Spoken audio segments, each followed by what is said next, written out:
Welcome all to the Anna Pharmacy class. We are going to discuss about the criteria to select the pharmacy class. Okay. अगर मुझे coaching class select करना है, मला जर class निवडायचा आहे फार्मसीसाठी, तर मी काय विचार करायला पाहिजे? Why this video is made?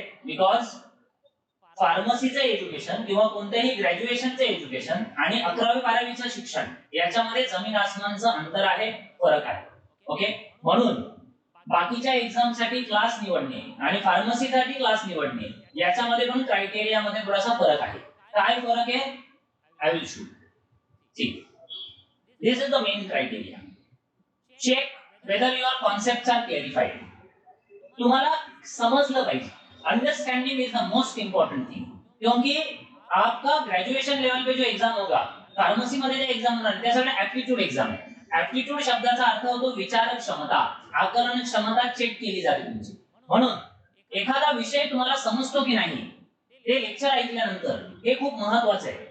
एखादा लेक्चर ऐकलं आणि जर तो ते फक्त वाचून दाखवतो आणि पाठ करून घेतो आणि 10 वेळा तुम्हाला म्हणायला लावतो, हे छोटे बच्चों के लिए ठीक आहे. लहान मुलांसाठी ठीक आहे की त्याला पाठांतर करायला लावलं. पण मोठ्या माणसाला 19 वर्ष 20 वर्ष वयाच्या मुलाला जर तुम्ही तेच रट्टा मारायला लावताय तर ते चुकीचं आहे. त्याला त्याच्यामध्ये आकलन क्षमता आहे. मुलं मोठी आहेत ऑलरेडी. ते ग्रॅज्युएशनची मुलं आहेत. त्यांना मॅच्युरिटी आलेली आहे. त्यांचे प्रॉब्लेम्स वेगळे आहेत. त्यांना काउन्सिलिंगची गरज आहे. त्यांना अंडरस्टँडिंगची गरज आहे. ते अंडरस्टँडिंग विचार कसा करायचा, तुमची थिंकिंगची डायरेक्शन कशी असली पाहिजे, भविष्याचा विचार कसा करायचा, करिअर म्हणजे नक्की काय असतं, आपण जे शिकतो त्याचा पुढे फायदा काय, अशा कॉन्सेप्ट्स क्लिअर व्हायला पाहिजे. कारण जे प्रश्न 20 वर्ष 21 वर्ष या वयोगटाला पडतात, ऍडोलसंट जे म्हणतो आपण की है ना, तरुण वयाचा जो गट आहे त्या गटाला पडणारे प्रश्न फार वेगळे असतात. लहान मुलांना जसे प्रश्न वेगळे प्रश्न पडतात, त्यांना हे प्रश्न पडत नाही. म्हणून मोठ्या मुलांना एंटरटेनमेंटची गरज नाही, रंगीबेरंगी काहीतरी दाखवायची गरज नाही. बघा माझ्या स्लाइड कशा रंगीबेरंगी, याची गरज नाहीये. क्लॅरिटी, माइंड मध्ये क्लॅरिटी यायला पाहिजे. Second criteria faculty, very important. कोण शिकवतो हे मॅटर करतं. कोणता क्लास आहे हे मॅटर करत नाही. क्लासचं नाव काय आहे याच्याशी मला घेणं देणं नाहीये. शिकवणारा कोण आहे हे माझ्यासाठी महत्त्वाचं आहे. आणि रिझल्ट्स, त्या क्लासचा रिझल्ट कसा आला याच्यापेक्षा मला काय मिळणार आहे त्याचा विचार करा. तो रिझल्ट कसा आला तो व्हेरीफाय करा की बाबा त्याचा ऑल इंडिया रँक 1 आला. विकत तर नाही घेतला ऑल इंडिया रँक 1. 1 लाख रुपये बक्षीस दिला आणि त्याचा फोटो लावला तिथे. तुम्ही फसले. तुम्ही रिझल्ट बघून क्लासला गेले. Don't do that. म्हणून रिझल्टला व्हेरीफाय करा. हे जे 3 क्रायटेरिया आहेत ते खूप महत्त्वाचे आहेत. सो हे मी परत एक्सप्लेन करतो. Believe in understanding and language. Concept clarity म्हणजे काय? तो जो समोरचा बोलणारा व्यक्ती आहे तो तुमची भाषा बोलतो का? भाषा म्हणजे Marathi, Hindi, Gujarati, Telugu. That is not the language.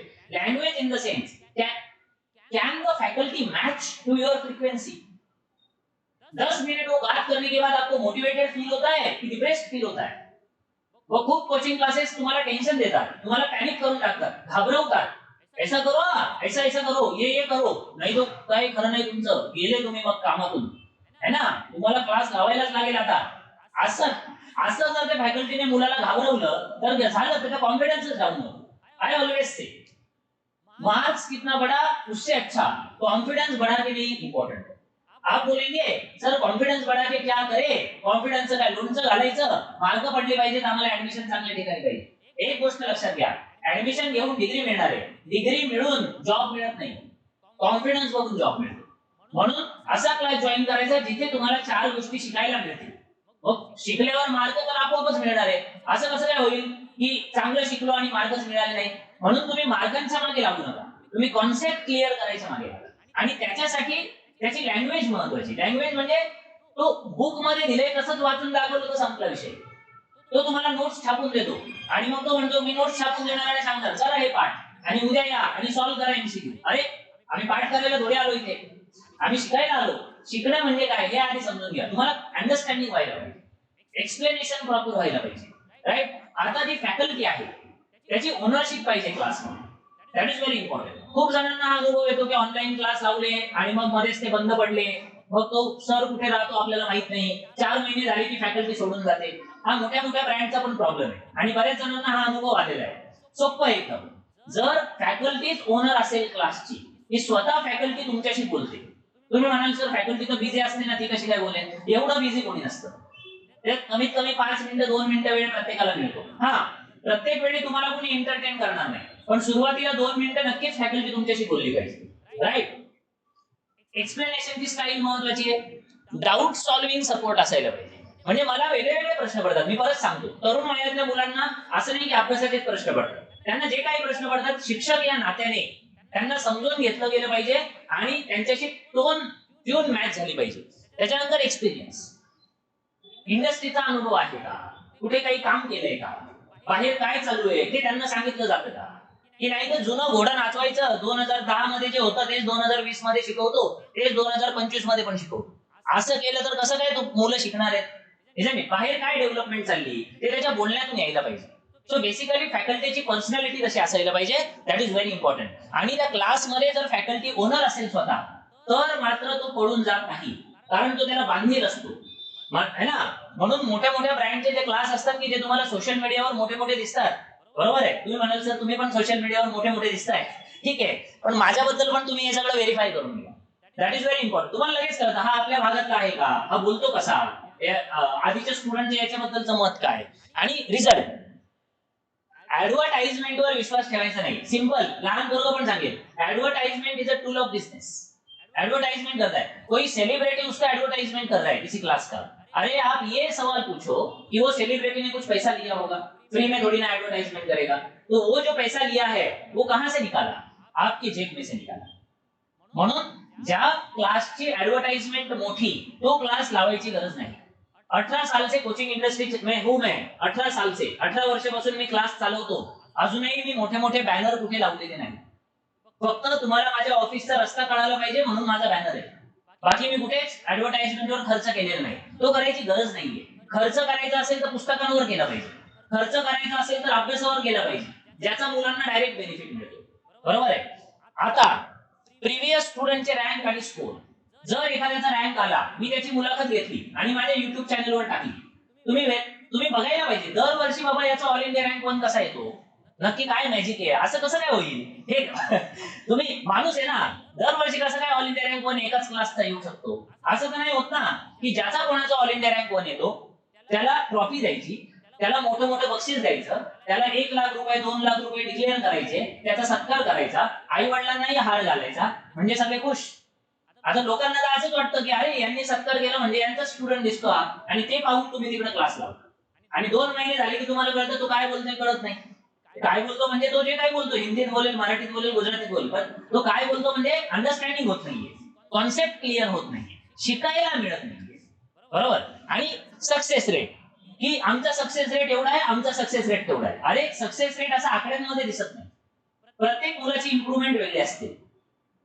35% वाला स्टूडेंट अगर 45% तक जाता है तो वो सक्सेस है, 55% वाला स्टूडेंट 65 तक जाता है तो उसका सक्सेस है. और ऐसे बहुत सारे बच्चे हमारे क्लास में से पास आउट हुए हैं, 10 साल के बाद भी मुझे मिलने आते हैं, है ना. आणि त्याचं सोपं रिझन आहे की सक्सेस रेट मोजता कशामध्ये, आकड्यांमध्ये तो मोजता येत नसतो, तो त्या स्टुडंटचा आतला कॉन्फिडन्स, आतला आत्मविश्वास तुम्ही किती वाढवला याच्यावर तो सक्सेस रेट ठरतो, आणि तो त्या स्टुडंटला लाईफ मध्ये पुढे घेऊन जातो.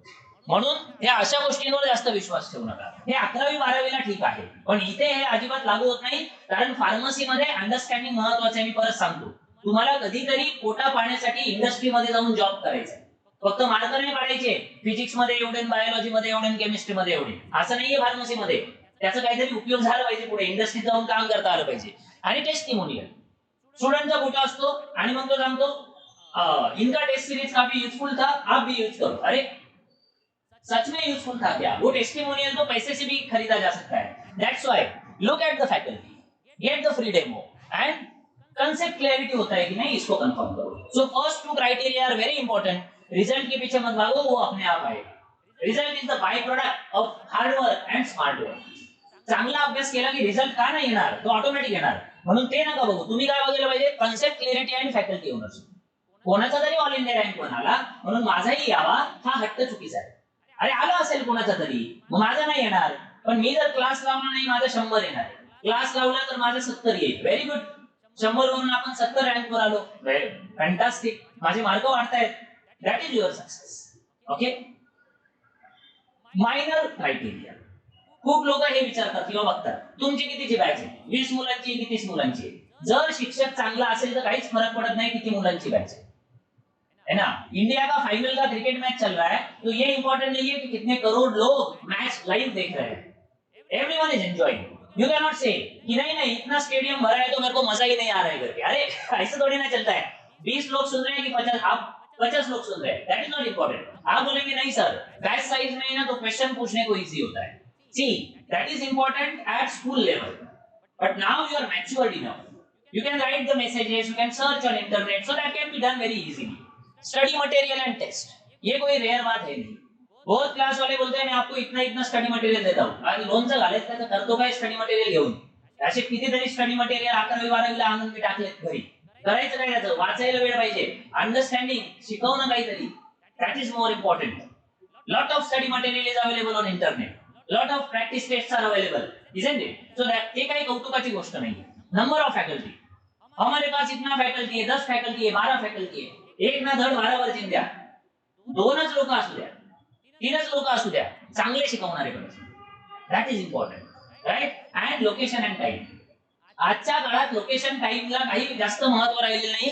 तो क्लास तुमच्या घराच्या शेजारी आहे की 20 किलोमीटर लांब आहे की 50 किलोमीटर लांब आहे, याच्यापेक्षा फॅकल्टी सोबत तुमची फ्रिक्वेन्सी मॅच होते की नाही हाच मेन क्रायटेरिया आहे, राइट? मग लोक सांगतात आमच्याकडे कन्व्हिनियंट बॅच टायमिंग आहे, मग तुमच्या घराच्या जवळ आहे, त्याने काय फरक पडतो? घराच्या जवळ आहे पण चांगलं शिकवत नाही, कन्व्हिनियंट टाइम आहे पण काय शिकवतो ते कळत नाही, त्यापेक्षा चांगलं शिकवतो, टाइम कन्व्हिनियंट नसलं तरी रेकॉर्डिंग ऐकता येतं ई लर्निंग ऍप मध्ये, जसं मी कायम सांगतो माझ्या लेक्चरला आलं नाही तरी हरकत नाही, रेकॉर्डिंग आहे ना ई लर्निंग ऍप मध्ये, ते ऐकायला तुला काही धाड भरली, ऐकायला पाहिजे तू, isn't it?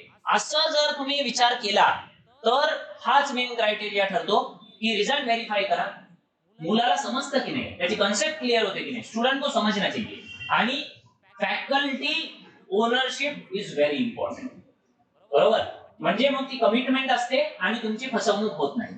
I hope this video help you, and भविष्यातही तुम्हाला हे कामाला येईल, आणि हे तुम्हाला जरी कामाला येणार नसलं तरी जे गरजू लोक आहेत त्यांच्यापर्यंत हे पोहोचवा, म्हणजे कोणाची फसवणूक होणार नाही, आणि अननेसेसरी कोचिंग क्लासचं जे कमर्शियलायझेशन स्क्रॅप आहे हा, त्याच्यामध्ये अननेसेसरी लोकांचे पैसे वाया जाणार नाही, आणि लोक योग्य क्लास लावतील जिथे त्यांना जास्तीत जास्त फायदा होईल। थँक्यू।